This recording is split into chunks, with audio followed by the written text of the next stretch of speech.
بسم اللہ الرحمن الرحیم۔ ناظرین، میں ہوں محمد عمران اور آپ دیکھ رہے ہیں میرا یوٹیوب چینل۔ پچھلے چند مہینوں سے پاکستان کے ڈیفالٹ ہونے کی بڑی خبریں عام چل رہی ہیں اور عام بندہ جو ہے وہ پریشان ہے کہ اگر ملک ڈیفالٹ ہو جاتا ہے تو کیا ہوگا، کیا جو بینکس میں پیسے رکھے ہوئے ہیں وہ واپس ملیں گے، یا اس طرح کی اور اس کے دماغ میں کئی ایسی چیزیں ہیں جو آج ہم کلیئر کرنے والے ہیں۔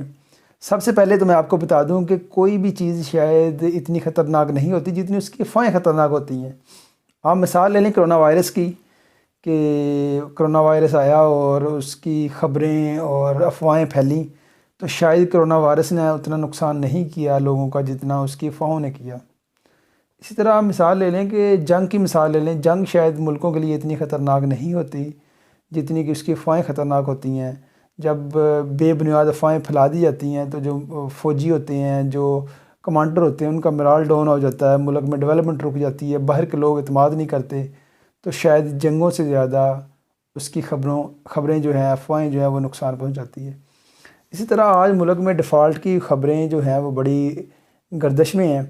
تو آج کی ویڈیو میں ہم دیکھیں گے کہ اس وقت ہمارے ملک کی سچویشن کیا ہے، اور اگر یہ ملک ڈیفالٹ کر جاتا ہے، اللہ نہ کرے، تو پھر کیا ہوگا، یا ماضی میں یا دنیا میں کئی ملک ایسے ہیں جو ڈیفالٹ کیے ہیں جنہوں نے، تو پھر کیا بنا ان کے ساتھ، تو ان کی کیا سچویشن ہے آج۔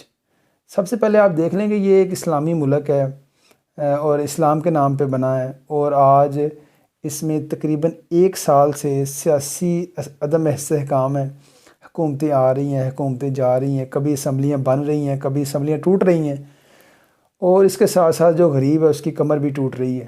آپ دیکھ لیں کہ جو بنیادی ضروریات ہے، جو گھر کے کھانے والی چیزیں ہیں، جس میں آٹا ہے، جس میں صابن ہے، جس میں چینی ہے، یہ بنیادی ضروریات ہے جو ہر گھر کی ضروریات ہے، اور آج یہ ضروریات جو ہے ایک عام بندہ جو ہے وہ پوری نہیں کر سکتا۔ یہ چیزیں، ان کا ریٹ جو ہے آؤٹ آف کنٹرول ہے۔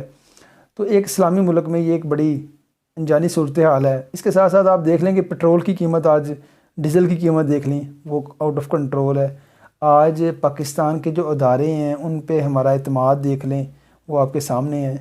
تو یہ وہ سچویشن ہے جو کہ شاید ڈیفالٹ سے بھی بدتر ہے۔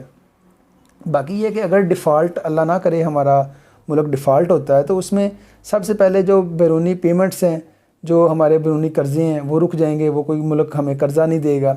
ہماری جب ادائیگیاں نہیں ہم کریں گے، ہمارے پاس ڈالر نہیں ہوگا، تو باہر سے جو ہم چیزیں امپورٹ کرتے ہیں وہ نہیں ہوں گی۔ پٹرول نہیں ملے گا ہمیں، پٹرول ملے گا تو بہت مہنگا ملے گا، اور پٹرول نہ ہونے کی وجہ سے ہمارا جو بجلی کا سسٹم ہے، ٹرانسپورٹ کا سسٹم ہے، یہ بیٹھ جائے گا۔ اس کے ساتھ ساتھ جو ہم باہر سے مشینری منگواتے ہیں وہ جب نہیں آئے گی تو وہ بیٹھ جائے گی۔ اس کے ساتھ ساتھ جتنی بھی امپورٹنٹ چیزیں ہیں باہر سے آپ امپورٹ کرتے ہیں، جب وہ نہیں آئیں گی تو اس کی قلت ہو جائے گی، ان کی شارٹیج ہو جائے گی، تو قیمتیں زیادہ ہو جائیں گی۔ تو جب کوئی بھی ملک بلیک لسٹ ہوتا ہے یا ڈیفالٹ ہوتا ہے تو اس کے جو بیرونی قرضے ہیں، جیسے IMF ہے، ورلڈ بینک ہے، وہ ان ملکوں کو قرضہ نہیں دیتی، کیونکہ ان کے پاس واپس پے کرنے کے لیے کچھ نہیں ہوتا۔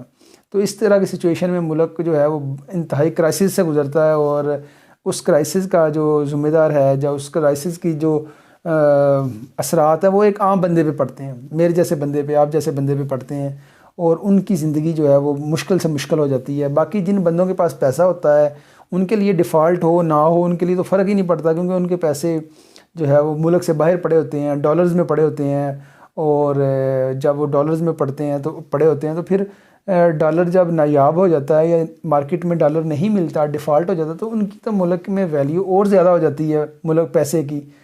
اگر کسی کو فرق پڑتا ہے تو ایک عام بندہ ہے، جو ایک غریب بندہ ہے۔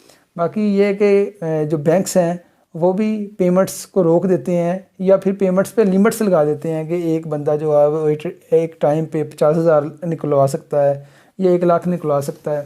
تو اس طرح کی سچویشن میں، جو کہ دیکھیں آپ 75 سال ہمارے ملک کو ہو گئے ہیں، آج تک یہ خطرناک موڈ پہ چل رہا ہے، خطرناک موڈ پہ چل رہا ہے۔ تو اس کے پیچھے پالیسی میکرز جو ہیں ان کا یہ فالٹ ہے کہ وہ ایسی چیزیں، ایسی پالیسیز بنائیں جس سے ملک میں ڈالرز کی کمی نہ آئے۔ مثلا جو چیزیں باہر سے امپورٹ کرتے ہیں ان کو کم کیا جائے، جو ایکسپورٹ ہے اس کو بڑھایا جائے، اور جو غیر ضروری چیزیں ہیں جس میں ہم لگژری چیزیں باہر سے منگوا رہے ہیں تو ان کو فوری طور پہ بند کر دیا جائے، اور ایسی مشینری، ایسی پروڈکٹس ملک میں ڈیولپ کرنی چاہیے جس سے عام لوگوں کو فائدہ ہو، جس سے جو باہر جائیں تو لوگوں کو فائدہ ہو اور لوگ ہم سے پرچیز کریں تاکہ ملک میں ڈالرز آئیں. جب ڈالرز آئیں گے ملک میں کاروبار ہوگا تو ایک عام بندہ خوشحال ہوگا. باقی جب بھی اس طرح کی سچویشن آتی ہے تو اس کا خمیازہ جو ہے وہ ایک عام بندے کو بھگتنا پڑتا ہے. تو اس کو بھی چاہیے ایک عام بندے کو کہ وہ جو پاکستانی چیزیں ہیں ان پہ رلائی کرے, باہر سے چیزیں جو ہے وہ امپورٹ نہ کرے اور ایسے کاروبار کرے جس کا چاہے ڈیفالٹ ہو یا نہ ہو اس کو فائدہ ہو. مثال کے طور پر کھانے پینے والا کام جو ہے یہ اگر اللہ نہ کرے پاکستان ڈیفالٹ ہو یا نہ ہو یہ ہمیشہ چلتا ہے.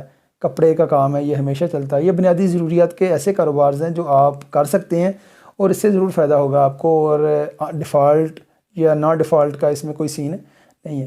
باقی یہ کہ بہت ساری دعائیں ہیں اس ملک کے لیے کہ یہ ملک اللہ تعالیٰ جس کے لیے ہمارے بڑوں نے قربانیاں دیں, اللہ تعالیٰ اس کو ہمیشہ جو ہے وہ آباد و شاد رکھے.